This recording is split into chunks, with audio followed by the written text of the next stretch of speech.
Sunsets on Mars are not very exciting. When the sun goes down, there are no bright colors in the sky. There is no red, orange, or gold like on Earth. The shadows grow longer, the light slowly fades, and then everything becomes dark. Once a year, a single cloud may turn pink for a few seconds, but that is all. Even travel books do not care much about the sunset. They spend more time talking about a new casino sign than about the view of the sky. The night sky on Mars, however, is completely different. It is beautiful and unforgettable. Every group of new tourists stay awake all night staring upwards. When morning comes, they go to bed with sore necks from looking at the sky for so long. You can see the craters on the moons with just your eyes. With a cheap pair of binoculars, you can even see the buildings on the Deimos space station. Tourists often say things like, just think, we were up there only 12 hours ago. From time to time, the moons pass in front of each other and cause eclipses. These events happen often enough that the town has learned how to make money from them. The Chamber of Commerce works together with the gambling casinos to turn each eclipse into a celebration. These parties are called Mardi Gras. There are parades, floats, costumes, alcohol, women, gambling, and finally fireworks. Every celebration ends the same way with angry complaints from the Mars Observatory. One day, after a particularly loud and bright fireworks show, the scientists at the observatory held an emergency meeting. The problem was not new, but this time they had fresh proof. Several photographic plates were still wet from development. On them were blurry rocket trials and bright explosions that had ruined hours of careful work. One scientist stood up and said angrily, I believe they aimed the fireworks at us on purpose. The others agreed.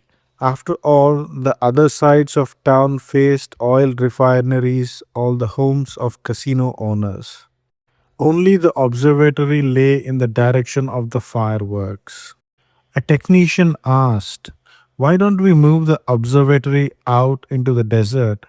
It wouldn't be that hard. Dr. Morton, the physicist, shook his head. It would be extremely hard, he said. On Earth, city lights ruin our observations, so we had to move to the moon. On the moon, falling gravel damaged our equipment, so we had to move to Mars. Mars has perfect viewing conditions except for fireworks, but moving again would cost a fortune. Transporting equipment, materials, and workers from Earth costs enormous amounts of money. Even one photographic plate is incredibly expensive. He explained that shipping costs were nearly $8 million per pound. When you added salaries, maintenance, and travel, every ruined photograph cost millions of dollars.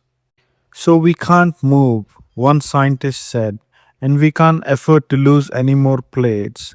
Then what can we do? The usual idea came up again. Complain to the town council. They checked old records and found that complaints had never worked before.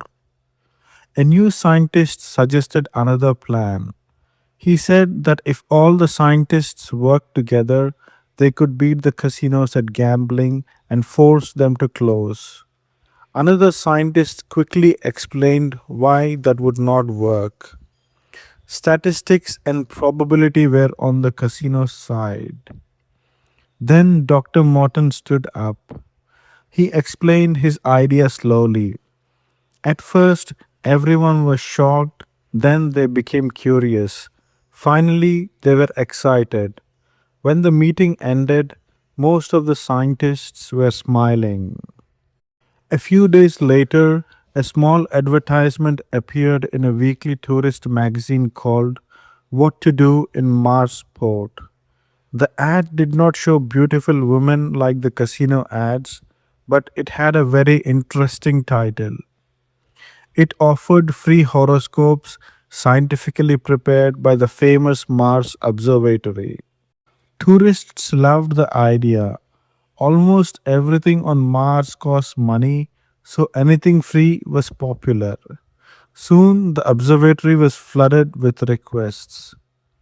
Each person received a small folder. The first pages explained where the planets were, how to find Earth in the sky. Scientists hoped to learn from future observations. The final page was the important one. It said that the tourists would have good luck at most casinos but would lose money if they gambled at one specific place, Harvey's Club. Within 2 days, almost no real players were gambling at Harvey's Club. Only paid fake players remained. The next day, Harvey himself visited the observatory.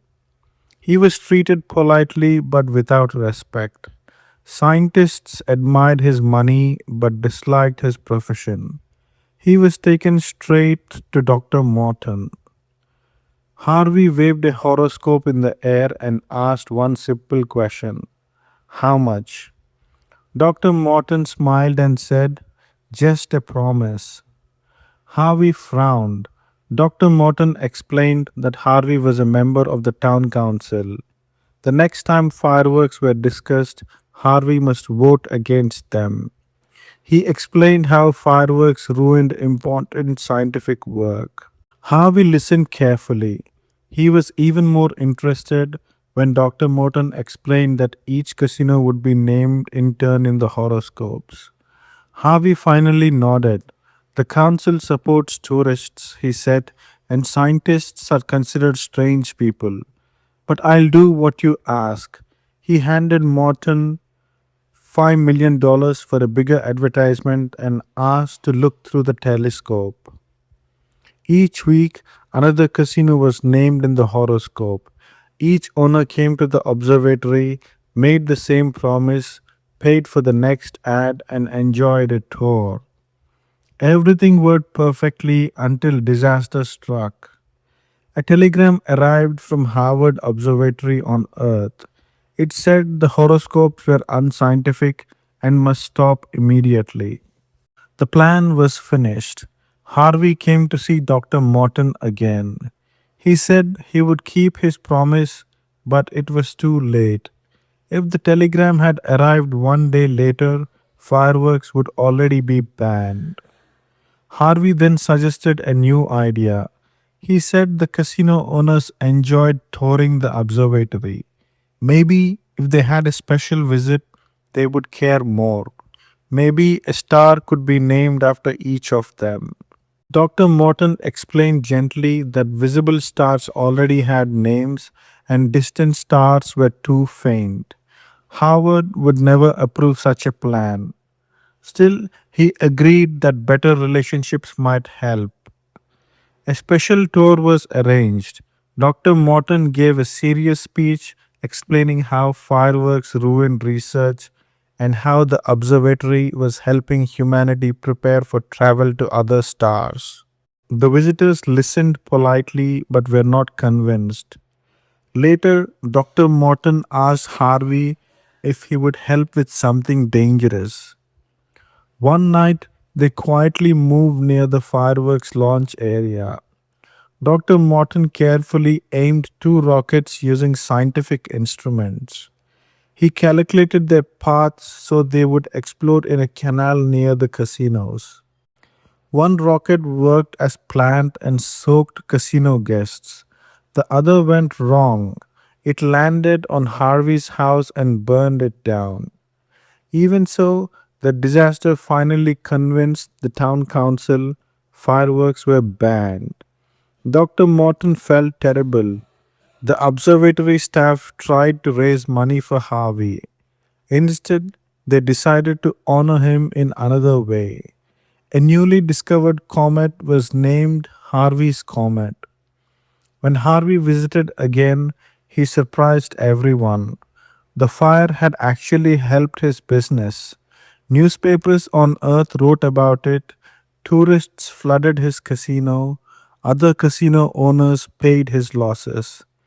Harvey gave Dr. Morton a gift, a poker chip worth $10 million. Don't spend it all in one place, he said with a grin.